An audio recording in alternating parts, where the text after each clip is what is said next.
2026 है। उत्तर भारत पूर्णिमा पंचांग के अनुसार सावन सोमवार की पूरी सूची इस प्रकार है।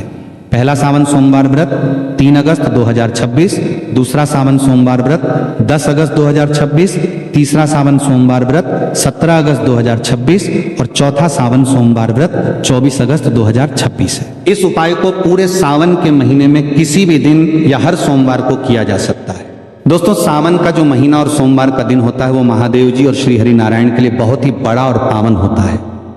ये पावन समय व्यक्ति के जीवन में भाग्य, सफलता, समृद्धि और मनोकामना पूर्ति का मार्ग प्रशस्त करता है। सावन के दिनों में भगवान श्री शिव जी के साथ साथ भगवान श्री विष्णु और उनके रूप श्री नारायण की भी विशेष पूजा की जाती है। आप हो सकता है कि पूरे साल भर श्री विष्णु या शिव जी की उतनी पूजन आराधना न करते हो, पर अगर आप लोग चाहते हैं कि पूरे साल भर का फल भगवान श्री विष्णु और महादेव जी से आप इस पावन महीने में लेना चाहे, मतलब उनको प्रसन्न करना चाहे, तो वो होता है सावन का महीना और सावन सोमवार का दिन। ये पूरा ही समय उनको ही समर्पित होता है। तो इसीलिए दोस्तों, ऐसे मौके अपने हाथ से कभी मत जाने देना। सावन 2026 का ये पावन अवसर अपने हाथ से बिल्कुल मत जाने देना। सावन के महीने में कुत्ते को खिलाई गई ये एक चीज, अगर आप कर्ज के बोझ तले गले दबे हैं, अगर पैसा आता है लेकिन पानी की तरह बह जाता है, या फिर घर में क्लेश और बीमारियों ने डेरा डाल रखा है, एक ऐसा महा उपाय जो आपको किसी किताब में नहीं मिलेगा। सावन के महीने में अगर आपने सही समय पर और सही तरीके से ये उपाय कर लिया तो अगले 24 घंटों में आपकी किस्मत ऐसा पलटा खाएगी कि आप खुद हैरान रह जाएंगे।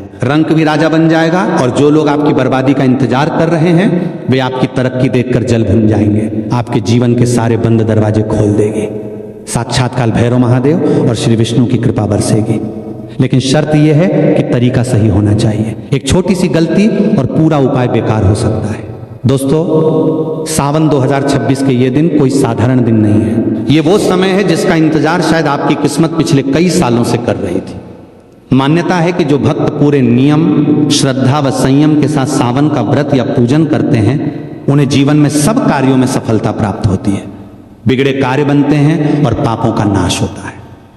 यह समय विशेष रूप से धन, सौभाग्य, स्वास्थ्य और मानसिक शांति दिलाने वाला माना गया है। सावन के इस पावन महीने में ग्रहों का एक ऐसा दुर्लभ संयोग बन रहा है जो आपकी सोई हुई किस्मत को जगाने और राहु केतु के बुरे प्रभाव को जीवन से हमेशा के लिए उखाड़ फेंकने का सबसे बड़ा अवसर है।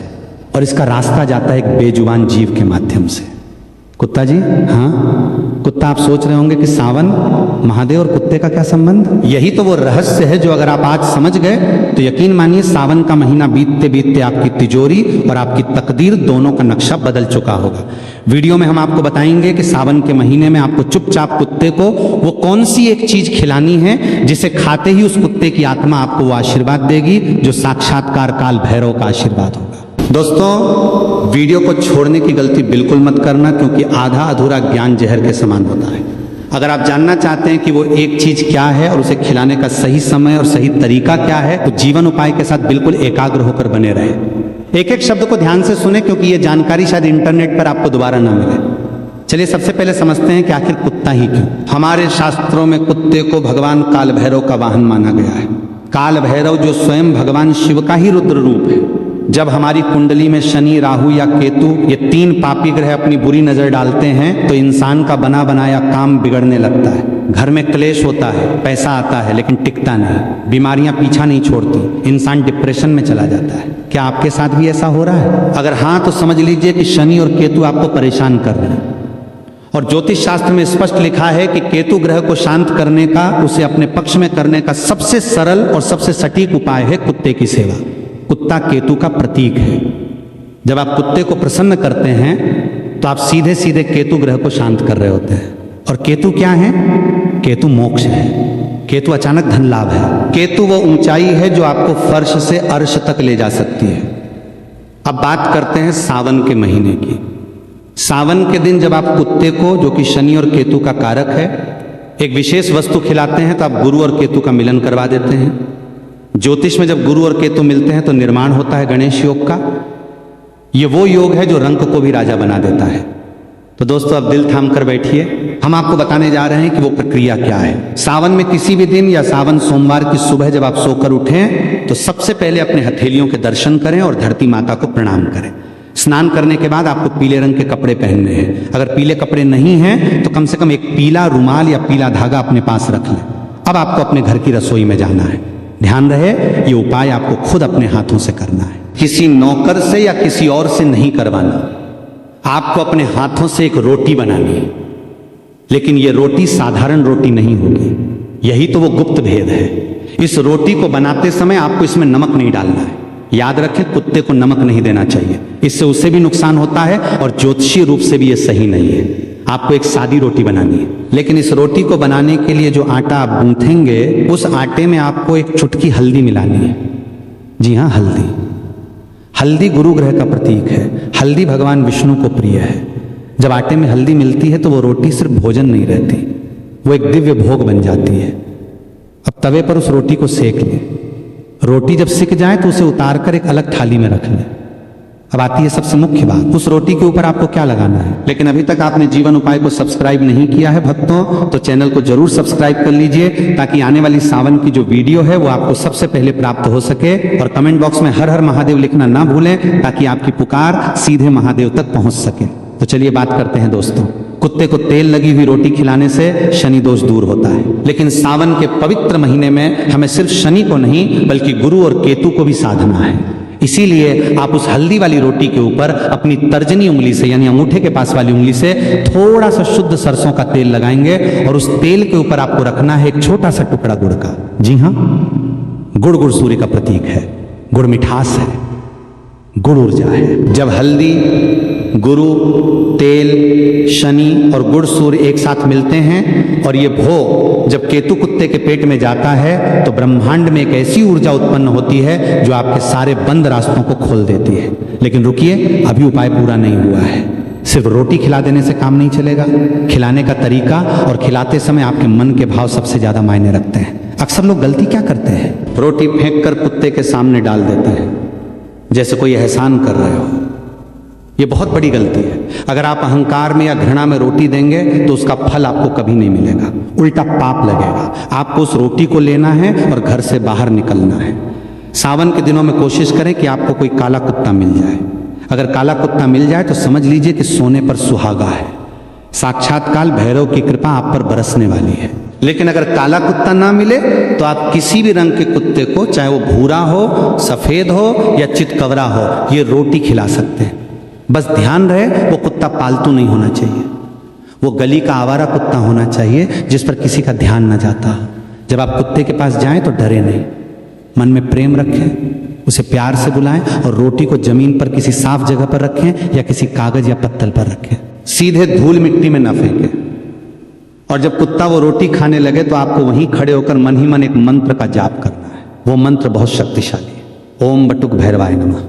इस मंत्र का जाप आपको तब तक मन में करते रहना है जब तक कुत्ता वो रोटी खा न ले। और अगर कुत्ता रोटी सूंघ कर छोड़ दे या ना खाए तो निराश न। इसका मतलब है कि अभी आपके कष्ट कटने में थोड़ा समय है। आप उस रोटी को उठाकर किसी गाय को खिला दें या जल प्रवाह कर दें और अगले दिन फिर कोशिश करें। लेकिन सावन के पावन महीने में पूरी संभावना है कि कुत्ता आपकी रोटी स्वीकार कर लेगा।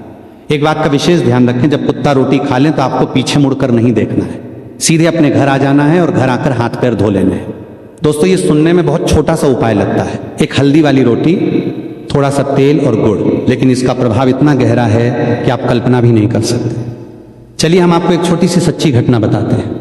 बिना नाम लिए एक व्यक्ति थे जिनका व्यापार पूरी तरह ठप हो चुका था। कर्ज इतना था कि घर बिकने की नौबत आ गई थी। पत्नी बीमार रहती थी, बच्चे का पढ़ाई में मन नहीं लगता था। उन्होंने बड़े बड़े पंडितों को दिखाया, हजारों रुपए के यज्ञ करवाए, अंगूठियां पहनी, लेकिन कोई लाभ नहीं हुआ। फिर उन्हें किसी ने कुत्ते को मीठी व हल्दी वाली रोटी खिलाने का ये उपाय बताया। उन्होंने श्रद्धा के साथ सावन के महीने में ठीक वैसे ही किया जैसे हमने आपको बताया। हल्दी वाली रोटी बनाई, तेल और गुड़ लगाया और एक काले कुत्ते को खिलाया। आप विश्वास नहीं करेंगे, उसी शाम को उन्हें एक पुराने मित्र का फोन आया जिसने उन्हें एक बहुत बड़ा ऑर्डर दिलवा दिया। जो काम 3 साल से रुका पड़ा था वो 3 दिन में चल पड़ा। डॉक्टर ने बोल दिया था कि उनकी पत्नी का ऑपरेशन होगा, लेकिन दोबारा जांच में पता चला कि बीमारी मामूली है और दवाइयों से ठीक हो जाएगी। ये चमत्कार है उस बेजुबान की दुआ का। जानवरों की छठी इंद्री सिक्स सेंस इंसानों से बहुत तेज होती है। कुत्ता उन नकारात्मक शक्तियों को देख सकता है जिन्हें हम नहीं देख सकते। जब आप कुत्ते को भोजन देते हैं तो वो आपके ऊपर मंडरा रही बुरी बलाओं को अपने ऊपर ले लेता है। सावन का ये पूरा महीना इसलिए भी खास है क्योंकि ये समय शिक्षा के लिए, नए व्यापार के लिए और नई शुरुआत के लिए सर्वोत्तम है। कई लोग पूछते हैं कि क्या हम ये उपाय अपने बच्चों के हाथों से करवा सकते हैं? बिल्कुल करवा सकते हैं। अगर आपके बच्चे का मन पढ़ाई में नहीं लगता या उसे बुरी नजर बहुत जल्दी लग जाती है तो सावन में उसके हाथ से ये हल्दी और गुड़ वाली रोटी किसी कुत्ते को खिलवाएं। श्री विष्णु और महादेव की कृपा से उसकी बुद्धि कुशाग्र होगी और केतु की कृपा से उसके ऊपर से हर तरह की ऊपरी बाधा हट जाएगी। जीवन उपाय चैनल आपसे एक अनुरोध करना चाहेगा कि जो कोई भक्त पहली बार इस वीडियो को देख रहे हैं वो चैनल को सब्सक्राइब जरूर कर लीजिए, क्योंकि इस पर हम आपको बहुत ही उपयोगी और चमत्कारी जानकारी, तीज त्योहार संबंधित संपूर्ण जानकारी ज्योतिष शास्त्र के आधार पर बिल्कुल फ्री माध्यम से बताते हैं। किसी प्रकार का कोई पैसा नहीं लेते हैं, इसलिए चैनल को सब्सक्राइब करना ना भूलें। भक्तों, हमारे समाज में हम अक्सर कुत्तों को दुत्कार देते हैं, उन्हें पत्थर मारते हैं। याद रखिए, जिस घर के दरवाजे से कुत्ता भूखा या रोता हुआ जाता है उस घर की बरकत कभी नहीं टिक सकती। महाभारत के अंत में जब युधिष्ठिर स्वर्ग की यात्रा पर जा रहे थे तो उनके साथ अंत तक कौन गया था? उनके भाई गिर गए, द्रौपदी गिर गई, लेकिन एक कुत्ता ही था जो उनके साथ अंत तक चला, और वो कुत्ता साक्षात धर्मराज थे। तो ये मत सोचिए कि आप किसी जानवर को खाना खिला रहे हैं, ये सोचिए कि आप साक्षात धर्म को, साक्षात ईश्वर को भोग लगा रहे हैं। अब हम आपको कुछ सावधानियां भी बता दें जो बहुत जरूरी है।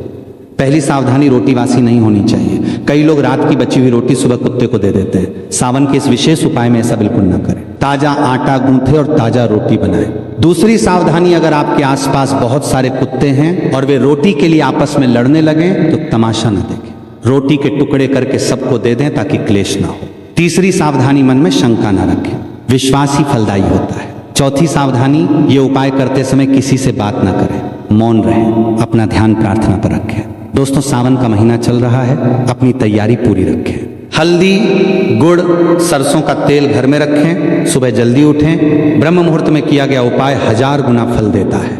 अगर नौकरी या विवाह की समस्या है तो रोटी खिलाते समय मन में संकल्प लें, यह उपाय सर्व सिद्धिदायक है।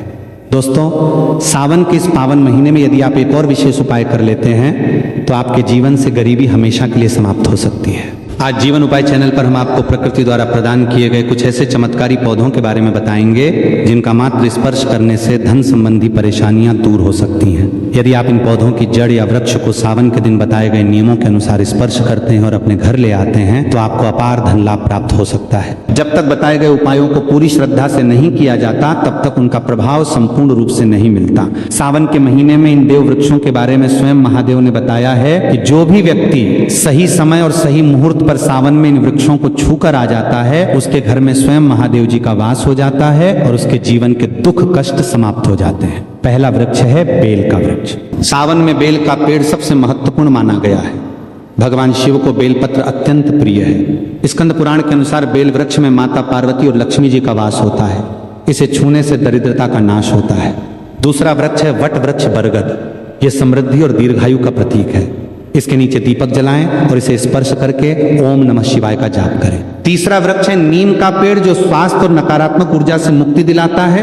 चौथा वृक्ष है आम का पेड़ जो शुभ और समृद्धि का प्रतीक है। यदि आप सावन के महीने में इन वृक्षों को छूकर प्रणाम करते हैं तो ब्रह्मा, विष्णु और महेश तीनों देवों का आशीर्वाद आपको प्राप्त होता है। जीवन उपाय चैनल पर हमारा उद्देश्य आपको जगाना है।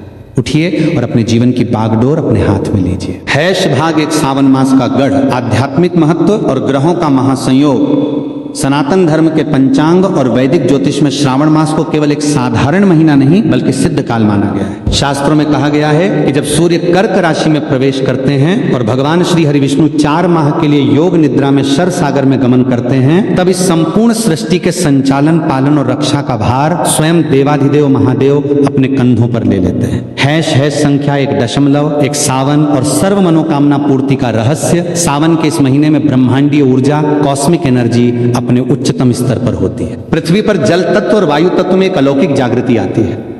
यही कारण है कि इस महीने में किया गया कोई भी छोटा सा मंत्र जाप, दान, पुण्य या बेजुबान जीव की सेवा साधारण दिनों की तुलना में लाखों गुना अधिक फलदायी होती है।